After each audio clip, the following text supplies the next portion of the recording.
एक बार की बात है जब गौतम बुद्ध जी मगध राज्य के एक गांव में ठहरे हुए थे।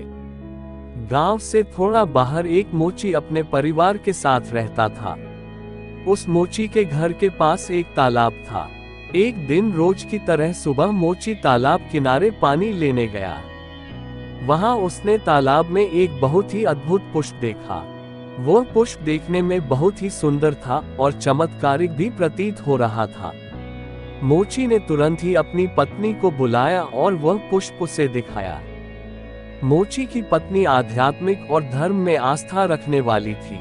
वह पुष्प को देखते ही समझ गई कि जरूर कल यहाँ से गौतम बुद्ध जी गुजरे होंगे। उन्हीं के प्रताप से यह पुष्प खिला है।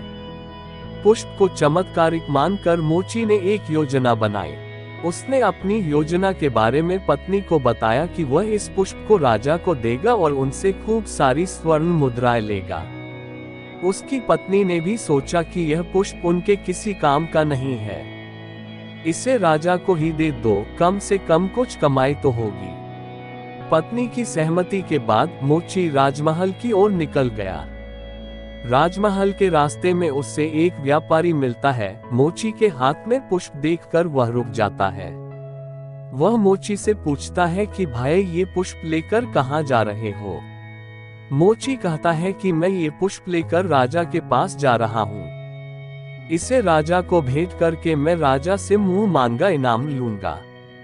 व्यापारी ने मोची को प्रस्ताव दिया कि तुम ये पुष्प मुझे दे दो, बदले में मैं तुम्हें 100 स्वर्ण मुद्राएं दूंगा।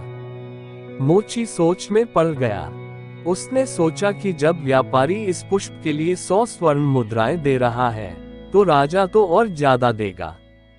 यही सोचते हुए उसने व्यापारी को पुष्प देने से मना कर दिया। थोड़ा आगे चला ही था कि उसे रास्ते में राजा आते हुए नजर आए, जो गौतम बुद्ध के दर्शन के लिए जा रहे थे। राजा भी मोची के हाथ में वो दिव्य पुष्प देखकर अचंभित हो गए। राजा ने मोची को पुष्प के बदले 1000 स्वर्ण मुद्राएं देने के लिए कहा। ये सुनते ही मोची के मन में एक अजीब सी चेतना आई और वह राजा को पुष्प न देकर दौड़ता हुआ सीधे महात्मा बुद्ध के पास जा पहुंचा। महात्मा बुद्ध जी मोची को देखकर हैरत में पड़ गए। उन्होंने मोची से पूछा तो मोची ने उन्हें सारी बात बताई। इसके बाद मोची ने वह पुष्प महात्मा गौतम बुद्ध के चरणों में अर्पित किया और उनसे कहा कि पहले तो मेरे मन में पुष्प को देखकर लालच आ गया था, लेकिन अब मैं समझ गया हूँ कि जिसकी छाया पड़ने से ही एक पुष्प इतना दिव्य हो गया हो, अगर उसकी शरण में मैं चला जाऊँ तो मेरा जीवन भी धन्य हो जाएगा। इसके बाद वह आजीवन महात्मा गौतम बुद्ध का शिष्य बनकर रहा। कहानी से सीख।